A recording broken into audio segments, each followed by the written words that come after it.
और जलपति, इस तरह से उन्होंने षोडश भेद सकला अपि सादृश्यात्तु मता गौण्यस्तेन षोडश भेदिता।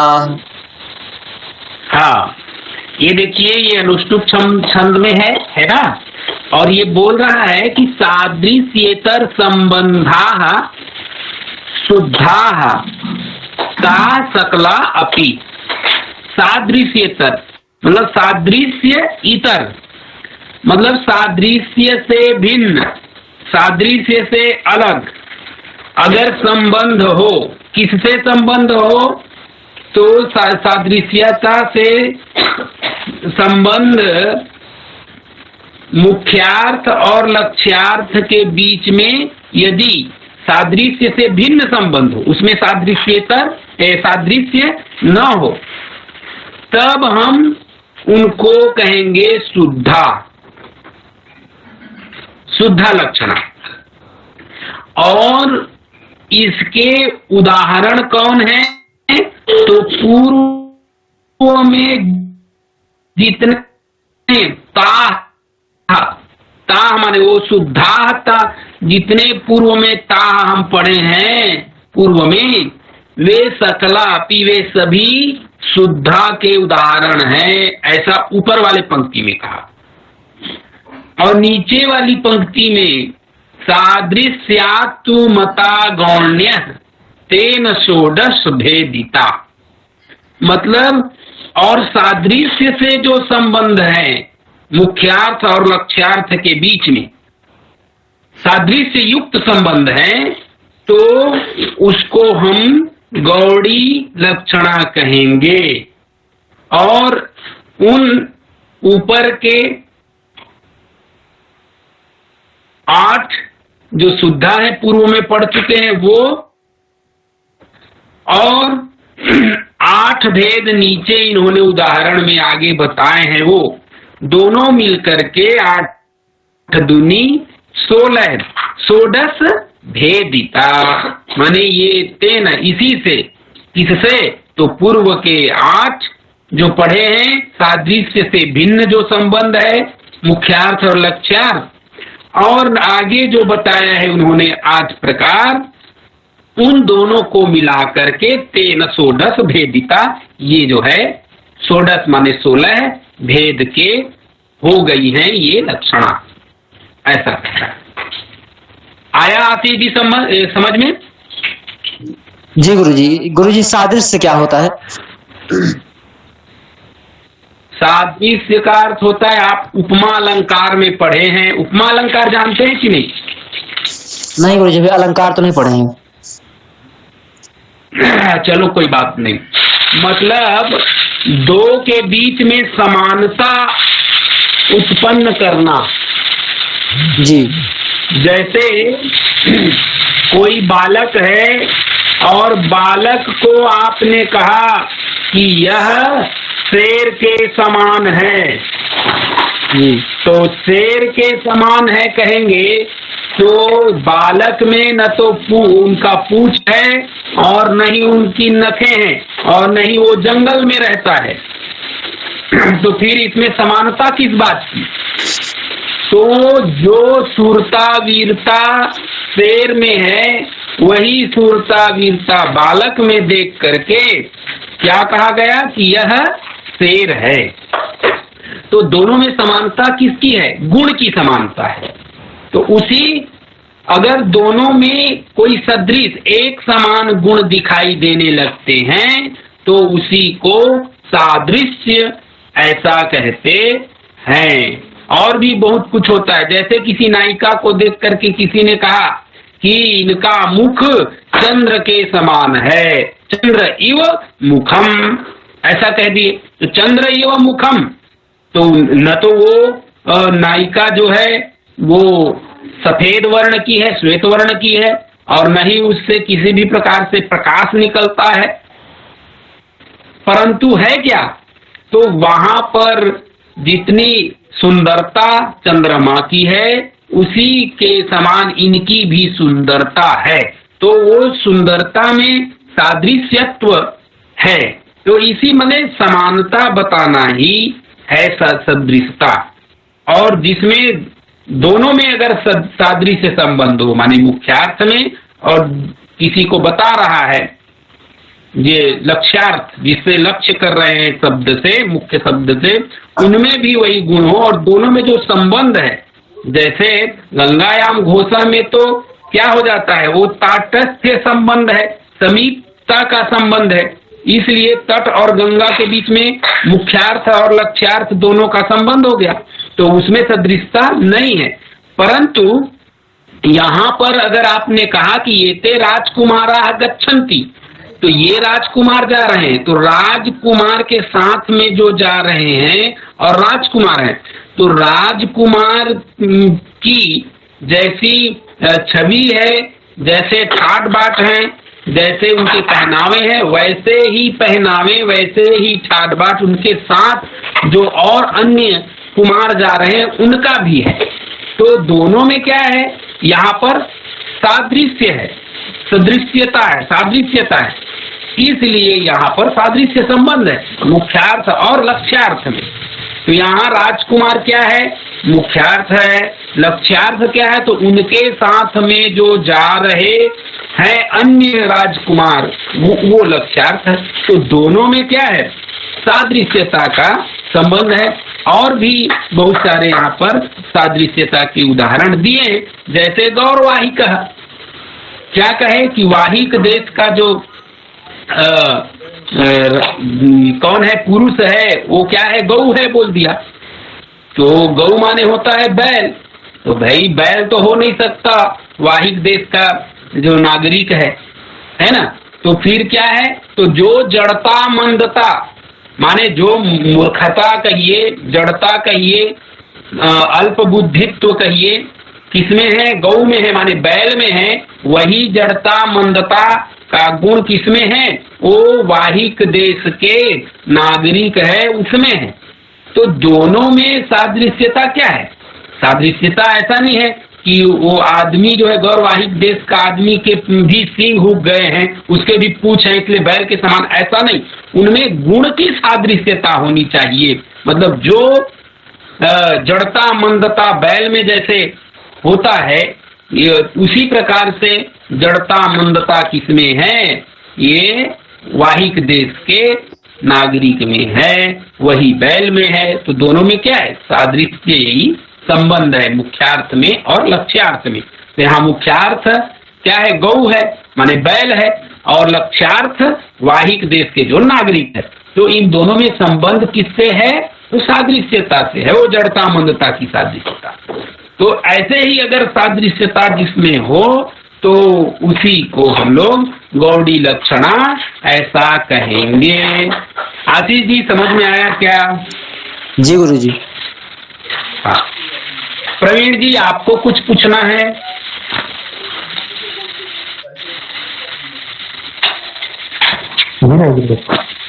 हाँ, तो अब देखिए, अब आगे पढ़िए, फिर प्रवीण जी आप पढ़िए, अत्र केची राहु, इसको पढ़िए।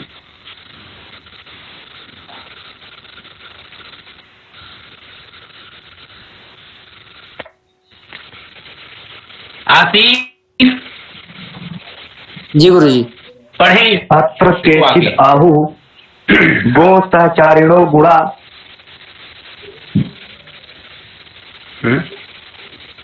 आवाज नहीं आ रही क्या गुरु जी?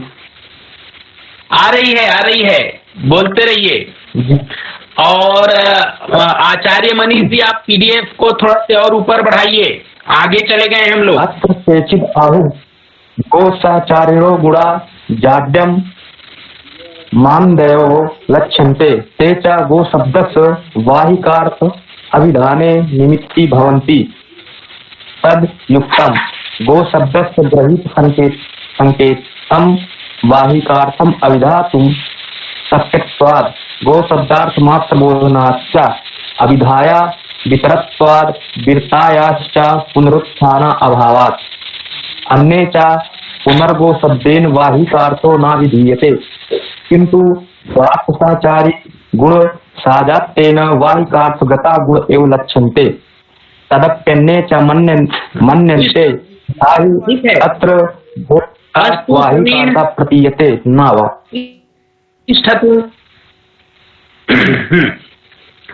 अब आगे ये कह रहे हैं कि अत्र केचिदाहु। अब क्या करेंगे ये कह करके कि गौरवाहिक, इस वाक्य में शाब्द बोध के भेदों को दिखलाने के लिए आगे अब कहते हैं कि अत्र केचिदाहु गौरवाहिक, माने गो सहचारिणो गुणा जाड्यमान्द्यादयो लक्ष्यन्ते। यहाँ पर किसी ने कहा कि गो सहचारिणो माने गौ में जो गुण है, सहचारी उनके साथ में चलने वाले गुण क्या क्या हैं, तो जाड्य माने जड़ता और मान्द्य माने मंदता, लक्ष्यन्ते उसको लक्षण करते हैं। अर्थात वाहिक गौ है, यहाँ पर गो शब्द से बैल की ओर, बाहिक शब्द से बाहिक देशवासी पुरुष की प्रतीति अभिधा वृत्ति से होती है। मतलब हम जब गौ कह देते हैं तो बैल की ओर और बाहिक ऐसा शब्द कह देने से बाहिक देश के जो नागरिक है उसकी ओर संकेत होता है, ये शाब्द बोध हमको प्राप्त होता है अभिधा वृत्ति से। परंतु गौ और बाहिक का समानाधिकरण्य अनुपपन्न होने से गो शब्द से बैल में रहने वाले जात्य और मान्द्य आदि गुणों का लक्षणा से बोध होता है, जिसकी हमने चर्चा की है। वही ऊपर में लिखा कि गो सहचारिणो गुणा जाड्य मान्द्यादयो लक्ष्यन्ते तेच गो शब्दस्य वाहिकार्थाभिधाने निमित्ति भवन्ति। तद युक्तम गो शब्द स्यात् गृहीत संकेतम वाहिकार्थम अभिधातुम अशक्यत्वात् गो शब्दार्थ मात्र बोधनांच। ऐसा कहा, माने लक्षणा गुणों का लक्षणा बोध होता है। अब वे गुण जो जाड्यता मान्यता है, वे गुण गो शब्द के अभिधा वृत्ति से वाहिक अर्थ का प्रतिपादन करने में प्रवृत्ति निमित्त होते हैं। मतलब अभिधा वृत्ति से वाहिक अर्थ का प्रतिपादन, वाहिक अर्थ का प्रतिपादन करने में प्रवृत्ति निमित्त होते हैं, यह कुछ विद्वानों का कहना है। मतलब उसमें प्रवृत्ति ही होती है इस तरह से।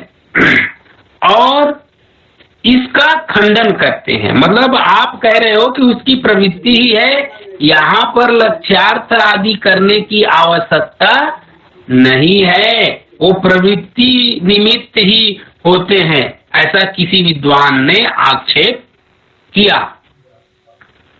तब उसका खंडन करते हुए आगे बोलते हैं कि तदयुक्तम गो शब्दस्य स्यात् गृहीत संकेतम वाहिकार्थम अभिधातुम शक्यत्व असक्यत्वाद गो शब्दार्थ मात्र बोधनांच। अभिधायाम विरतत्वाद विरतायाश्च पुनरुत्थाना भावात्। ऐसे बोला, मतलब इसका खंडन करते उन्होंने कहा कि आप जो ऊपर में कह रहे हैं कि इनकी तो प्रवृत्ति ही होती है कहने की, मतलब अर्थ बताने की, तो यह अनुचित है। संकेत ग्रहण किए बिना गो शब्द वाहिक अर्थ का प्रतिपादन नहीं कर सकता, ऐसा उन्होंने कहा। केवल गो अर्थ का प्रतिपादन करता है। अगर आप केवल गौ कह देंगे तो वाहिक अर्थ का प्रतिपादन कैसे कर देगा? नहीं कर पाएगा। इसलिए केवल गो अर्थ का प्रतिपादन ही करता है। गो रूप अर्थ मात्र का बोधन कर अभिधा जो है क्या विरक्त हो जाती है। मतलब जैसे आपने गौ कहा तो वो केवल गौ का अर्थ बैल निकाला और उसके बाद अभिधा विरक्ति वहीं से समाप्त हो जाती है। और शब्द बुद्धि कर्मणाम विरम्य व्यापारा भाव, ऐसा यहाँ लिखा। ये एक नियम है। मतलब शब्द बुद्धि कर्मणाम, शब्द जो शब्द की बुद्धि है, शब्द बुद्धि है, वो कर्मों में काम अपना प्रथ कार्य करके विरम्य हो जाती है, माने विराम ले लेती हैं। व्यापारा भाव मतलब उसमें अगर कोई अन्य व्यापार नहीं होता है, इसलिए वो अपना एक ही शब्द का अर्थ बता करके और शाब्दिक अर्थ बता करके वो जो है विरम्य, वो जो है समाप्त हो जाती है। इस नियम के अनुसार विरत अभिधा का फिर उत्थान नहीं हो सकता, और जब उत्थान नहीं होता तब हम फिर उसमें लक्षणा शक्ति का प्रयोग करके फिर उसका अर्थ हम वाहिक देश के नागरिक के रूप में स्वीकार करते हैं। इसलिए वो अर्थ वाहिक अर्थ का प्रतिपादन करने में प्रवृत्ति निमित्त नहीं होते हैं, उसमें हमें लक्षणा शक्ति ग्रहण करना ही पड़ता है। ऐसा विश्वनाथ जी ने यहाँ समाधान किया और पूर्व जो पक्ष है उनको खंडन किया। अन्य चेती, अब लिखे अन्य च। अन्य ने क्या कहा तो उसको पढ़िए, आशीष जी आप पढ़िए इसको, अन्य च को पुनर्गो शब्द देना। जी गुरुजी। आशीषा जी गुरुजी। हाँ, आपको पीडीएफ है क्या, मिल रहा है? हाँ, जी जी। तो शुरू कीजिए। इसमें जो दिखा रहे हैं ऐसे ही करके चले गए हैं, कहीं संलग्न हो गए होंगे किसी कार्य में, इसलिए चलिए आप। अन्ये च पुनर्गो शब्देन वाहिकार्थो नाभिधीयते किंतु स्वार्थ सहचारी गुण साजात्येन वाहिकार्थगता गुणा एव लक्ष्यन्ते तदप्यन्ये च मन्यन्ते तदप्यन्ये न मन्यन्ते। तथा ही अत्र गो शब्दात् वाहिकार्थः प्रतीयते न वा आद्ये गो शब्दादेव वा लक्षिताद्वा गुणाद्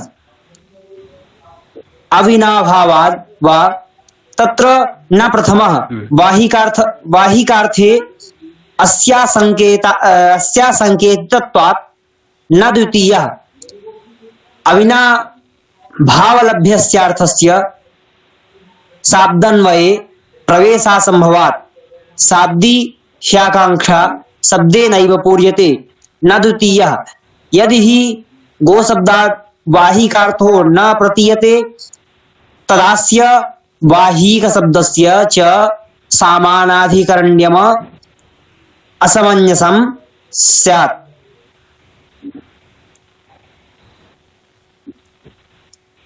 तस्मादत्र ठीक है, भवतु अस्तु। अब देखिए, हाँ तिष्ठ। अब देखिए आगे ये बोल रहे हैं कि अन्ये च पुनर्गो शब्देन वाहिकार्थो नाभिधीयते। किसी ने फिर कहा, अन्य विद्वानों ने, कि गो शब्द से वाहिक अर्थ अभिधा से प्रतिपादित नहीं होता है। अन्य विद्वान ने कहा कि गो शब्द मात्र से वाहिक अर्थ जो है अभिधा से प्रतिपादित नहीं होता है, किंतु आगे लिखे कि स्वार्थ सहचारी गुण साजात्येन वाहिकार्थगता गुणा एव लक्ष्यन्ते। अर्थात स्वार्थ जो गोत्व है, मतलब गौ शब्द से गोत्व का भी ज्ञान होता है और गोत्व उसके सहचारी गुण, गौ का सहचारी गुण क्या है? तो जाड्य मान्यता मतलब जड़ता मंदता उसमें होती है। इन जड़ता जाड्य मान्य आदि के साजात्य माने सजातीयता संबंध से अर्थात सादृश्य से बाहिक अर्थ में रहने वाले जाड्य मान्य आदि गुणों की ही लक्षणा होती है। उसमें बाहिक नागरिक का बोध नहीं हो रहा है, ऐसा बोल रहा है। मतलब मैं फिर से बता रहा हूं कि जड़ता मंदता जो बैल में है, गौ में है, उससे जब हम लक्ष्यार्थ करेंगे तो उस व्यक्ति का बोध नहीं होता है, उस व्यक्ति में जो जड़ता मंदता है उसका संकेत होता है, उस पुरुष का संकेत नहीं होता है, ऐसा पूर्व पक्ष ने फिर कहा।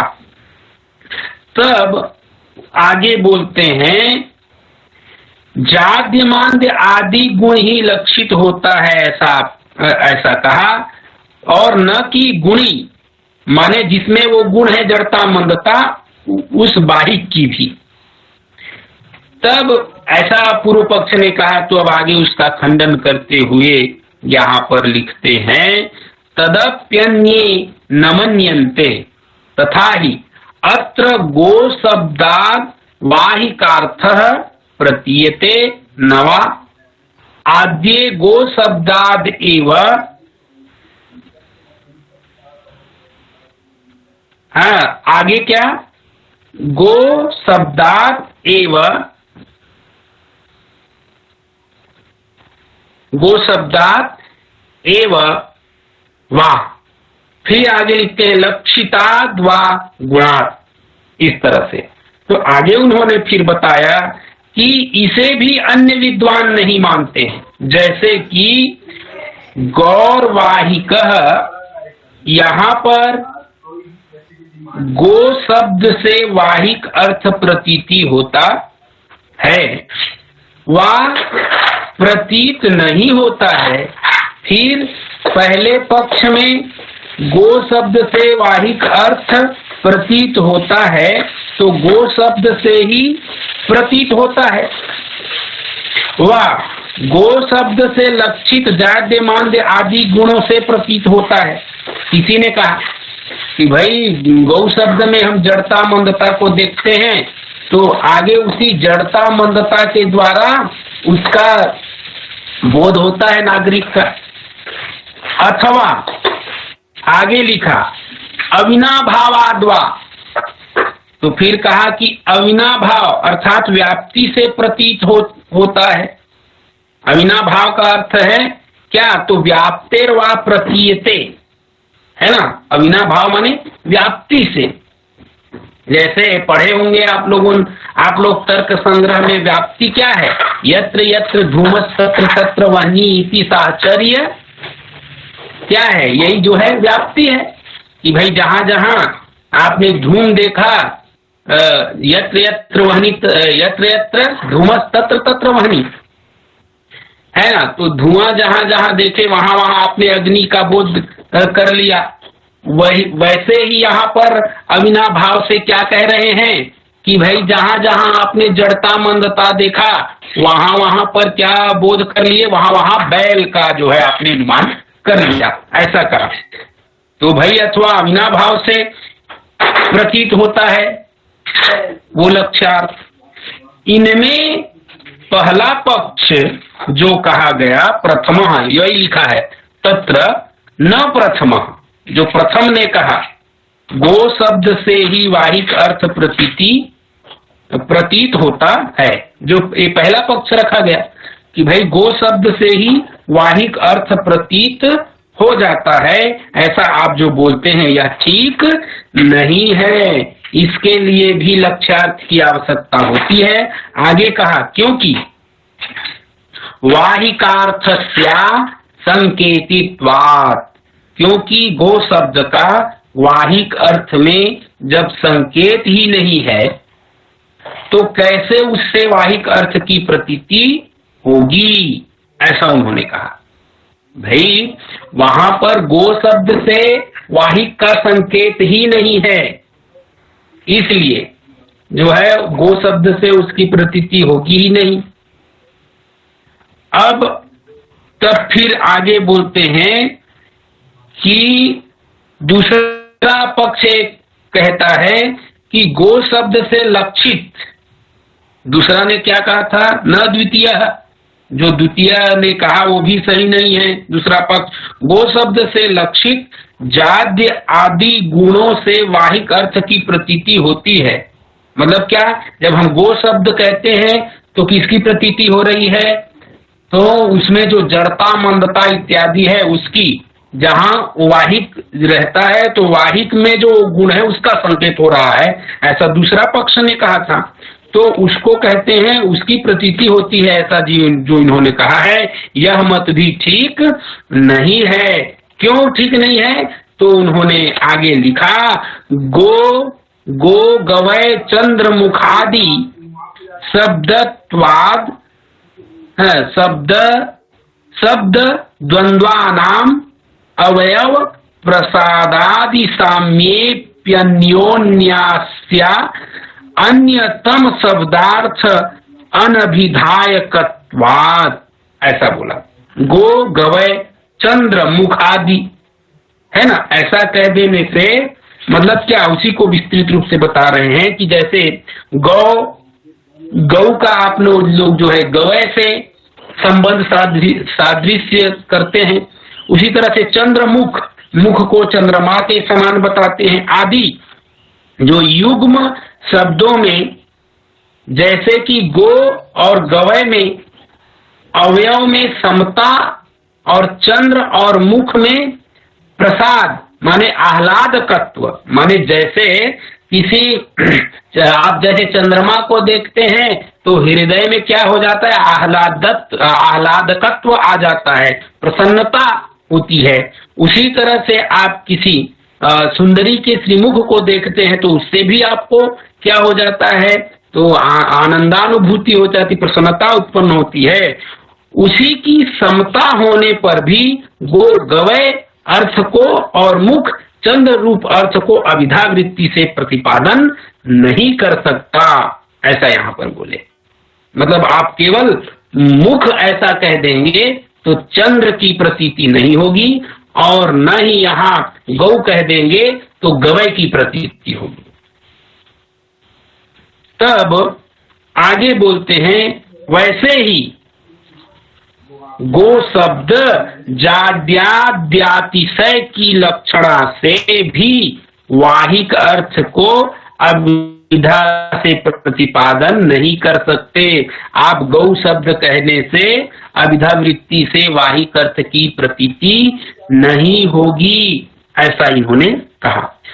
अब आगे तीसरा पक्ष को, जो तृतीय ने कहा था, क्या कहा था, न तृतीय, उन्होंने क्या कहा था, अविनाभाव लभ्यस्यार्थस्य शाब्देन्वये प्रवेश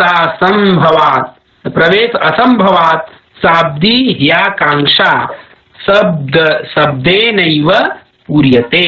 अर्थात उन्होंने फिर कहा कि न तृतीय, जो तीसरा पक्ष ने कहा था कि अविनाभाव माने व्याप्ति से, यत्र यत्र धूमस् तत्र तत्र वहनी इति साहचर्य भाव व्याप्ति इत्यादि जो कहते हैं, वही व्याप्ति से गो शब्द वाहिक अर्थ की प्रतीति करता है। तीसरा पक्ष क्या कहता है कि भाई जहां जहां जड़ता मंदता होगी वहां वहां पर वाहिक का हम लोग बोध कर लेंगे, ऐसा अगर जो कहते हैं यह भी मत ठीक नहीं है। यह मत ठीक नहीं है। क्यों? क्योंकि अविनाभाव व्याप्ति से लक्ष्य अर्थ का शब्दजन्य अन्वय में प्रवेश असंभव है। मतलब क्या? तो व्याप्ति से लभ्य अर्थ का, लभ्य माने जो आप प्राप्त करने योग्य जो अर्थ है, लभ्य माने प्राप्त करने योग्य अर्थ का शब्दजन्य अन्वय में, है ना, शब्दजन्य माने शब्द से उत्पन्न अन्वय में, संबंधित में प्रवेश असंभव है। मतलब उससे अन्वय नहीं हो सकता है। क्यों? क्योंकि शब्द संबंधिनी आकांक्षा माने शब्द संबंधिनी जो आकांक्षा है शब्द से ही पूर्ण होती है। मतलब शब्द से संबंधित जो आकांक्षा है, आपने सबसे पहले वाक्य किसे कहते हैं उसमें आपने पढ़ा है ना? क्या है उसका लक्षण? वाक्य किसे कहते हैं प्रवीण जी?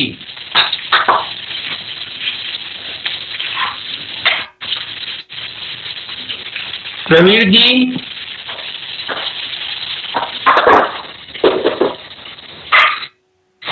हाँ, क्या पढ़े हैं वाक्य का लक्षण शुरू में? भूल गए क्या? बोलिए। आकांक्षा सति युक्तः पदोच्चयः। हाँ, आप बोलिए प्रवीण जी।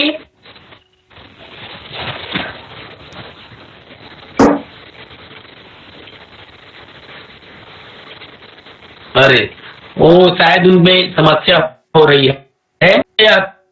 तो सबसे पहले आकांक्षा ये है। तो यहाँ पर देखिए, क्योंकि शब्द संबंधिनी आकांक्षा शब्द से ही पूर्ण होती है, अविनाभाव से लभ्य अर्थ से नहीं होती है।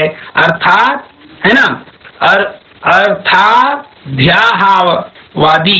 मीमांसक आदि के मत में तो अविनाभाव लभ्य अर्थ से भी आकांक्षा पूर्ण हो जाती है।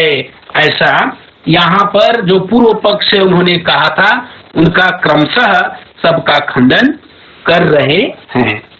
यहीं तक रखते हैं क्योंकि इधर खंडन मंडन है।